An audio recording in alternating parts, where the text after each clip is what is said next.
नमस्कार मित्रमैत्रिणींनो. आजचा विषय हा सामाजिक आहे आणि मागच्या 2 महिन्यापासून तो विषय भारतामध्ये गाजत आहे आणि त्या विषयाचा भारतामध्ये फार मोठा इव्हेंटसुद्धा झालेला आहे. तो विषय आहे राम मंदिर. राम मंदिराची जी रामलल्ला आहे त्यांची प्रतिष्ठापना झाली त्यावेळेस देशामध्ये आणि विशेषतः मीडियामध्ये त्याचं फार कौतुक झालं आणि लोकांमध्ये त्याच्या भरपूर चर्चा झाल्या. लोकांनी त्याच्या रिंगटोन ठेवल्या, त्यानंतर त्याचे स्टेटस ठेवले, विविध क्षेत्रात चर्चा झाल्या. ह्याच्यामुळे पूर्ण भारत देश ढवळून निघाला वेगवेगळ्या स्तरावर. म्हणजे लहान बालकांपासून ते वयोवृद्धापर्यंत त्याची चर्चा झाली. त्या चर्चेचे बरेच नॅरेटिव्ह होते, काही पॉझिटिव्ह होते, निगेटिव्ह होते, पण ओव्हरऑल हे पॉझिटिव्हच होते. BJP सरकारचा जो अजेंडा होता तो अजेंड्याप्रमाणे त्यांनी राम मंदिराची स्थापना केली आहे. फक्त ते राम मंदिर होत असताना हा विषय हा आध्यात्मिक आहे आणि जे आध्यात्मिक लोक आहेत हिंदू धर्मातले त्या काही लोकांचा थोडा वेगळा विरोध होता. तो विरोध हा जो इव्हेंट केला त्याच्या तारखेविषयी होता. काहींचं मत होतं की मंदिर पूर्ण होऊ द्या त्यानंतर हे इव्हेंट केला तरी चालेल. काही लोकांचं मत होतं की त्याला वेळ काढायची काही गरज नाही, आता जेवढं झालं ते सफिशियंट आहे आणि त्याच्यातच आपण हा इव्हेंट करायला पाहिजे. परंतु त्याच्यातलं एक गोष्ट आज मी मंदिराविषयी घेणार नाही आहे, परंतु त्या मूर्तीविषयी घेणार आहे. मूर्तीमध्ये विष्णूचे 10 अवतार दाखवलेले आहेत आणि त्या 10 अवतारामध्ये 9वा अवतार आहे हा गौतम बुद्धांचा दाखवला आहे, बुद्ध अवतार दाखवलेला आहे. तर त्याच्याविषयी मात्र लोकांचे तर्कवितर्क वेगवेगळे आहेत. म्हणजे मला आज जो डिस्कस करायचा तो पॉईंट, जो मेन मुद्दा आहे ज्याच्याविषयी मला बोलायचं आहे, ज्याच्या काय मी नोट्स काढलेल्या आहेत, तर तो विषय असा आहे की बुद्ध आहे, बुद्ध हा खरंच विष्णूचा अवतार आहे का? खरंच बुद्ध हा विष्णूचा अवतार आहे का? ह्याच्याविषयी 2 जे मतं आहेत त्या मताविषयी मला बोलायचं आहे. तर आपण पहिल्यांदा हे पाहू की बऱ्याच लोकांच्या मते की गौतम बुद्ध हा विष्णूचा 9वा अवतार समजला जातो. ती गोष्ट सगळ्यांना एक मत माहिती आहे आणि त्या मतानुसार ते जे राम मंदिरामध्ये तो 9वा अवतार बौद्ध म्हणून दाखवला आहे. आता जे लोक म्हणतायत की बुद्ध हा विष्णूच्या अवताराचा काही संबंध नाही आहे, तो नाही आहे, तर त्यांची ते कारणं काय देत आहेत? तर ते मी कारणं तुम्हाला जे सांगतो. भारतात जे 9 दर्शनं आहेत त्या 9 दर्शनामध्ये 6 दर्शनं हे आस्तिक दर्शनं आहेत आणि 3 हे नास्तिक दर्शनं आहेत. आस्तिक दर्शनं म्हणजे जे देवाला मानतात, जे परलोकाला मानतात, स्वर्गाला मानतात, आत्माला मानतात, हे जे कन्सेप्ट आहेत ह्यांना जे मानतात त्यांना आस्तिक दर्शन म्हटलं जातं. आणि जे परलोक, स्वर्ग, नर्क, आत्मा आणि ईश्वर यांना मानत नाही त्यांना नास्तिक दर्शन येतं.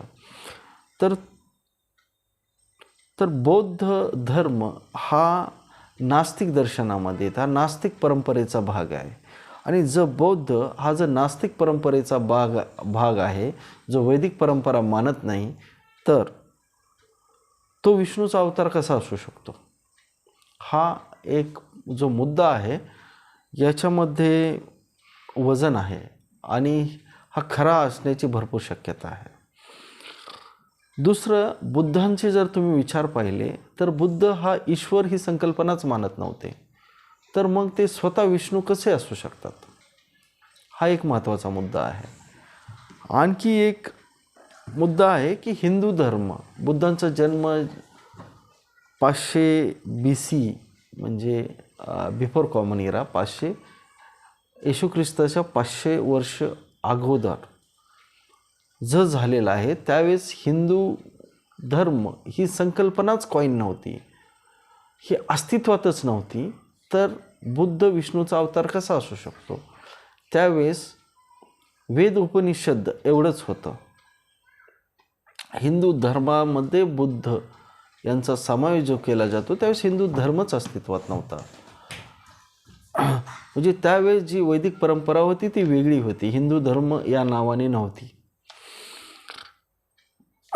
त्यानंतर आणखी एक महत्त्वाची गोष्ट, हिंदू धर्म हा जो धर्माची मेन संकल्पना आहे, जी 6 प्रमाण आहेत, त्या 6 प्रमाणातलं शब्द प्रमाणावर चालतो. शब्द हे प्रमाण आहे. आणि जो बुद्ध होते स्वतः, ते शब्द हे प्रमाण मानत नव्हते. ते प्रत्येक गोष्टीवर संदेह करायला लावायचे की प्रत्येक गोष्टीचा तुम्ही स्वीकार करू नका.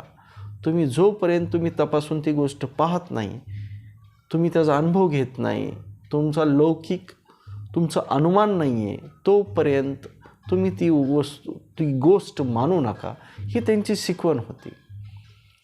आणि ही जर शिकवण असेल तर बुद्ध हे विष्णूचा अवतार कसे असू शकतात?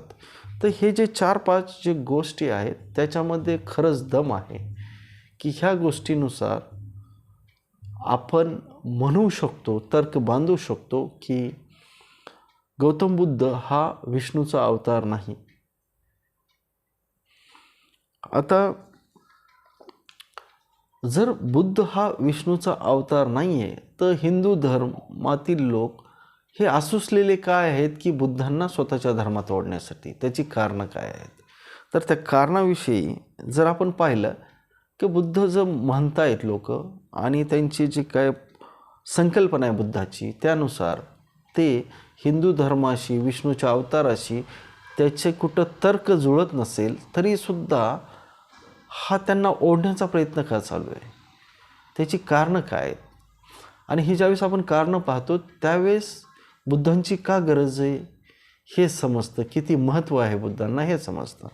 पहिलं कारण आहे की आता 21वा शतक जे विज्ञान युग चालू आहे आणि ह्या विज्ञान युगात शब्द प्रमाण ह्या गोष्टीला किंमत नाही आहे. तुमचा प्रत्यक्ष अनुभव किंवा सायन्स, तुमचा विवेक आणि इन्फरन्स किंवा अनुमान ते बी लौकिक, यालाच किंमत आहे. तर ह्या जी संकल्पना आहे शब्दप्रमाणे, हे जे काही काल्पनिक ज्या कथांवरचा जे लोकांचा विश्वास उडत चाललेला आहे त्याला विरोध होतोय, लोक अस्वीकार करतात. त्यामुळं देवाचं महत्त्व कमी होत चाललेलं आहे. देवांची जी ओरिजिन आहे तो फार पुरातन दाखवला जातो, ज्याचा काही पुरावा नाही आहे. त्याच्यामुळं लोकांमध्ये अस्वीकार करण्याची जी लोकांमध्ये एक जे सुशिक्षित लोकांमध्ये त्यांना नाकारण्याची, धिक्कार करण्याची जी वृत्ती वाढत आहे, हे कारण आहे की आपल्याकडं काहीतरी असं असावं की ज्याचा आपण प्रूफ म्हणून, एक रेफरन्स म्हणून, एक उदाहरण म्हणून देण्यात यावं. ते बुद्ध त्याच्यासाठी चालू शकतं. त्यामुळं बुद्धांना ओढण्याचा प्रयत्न केला जातो. आणखी दुसरी एक गोष्ट महत्त्वाची की सध्या वैदिक परंपरेचा ऱ्हास झालेला आहे.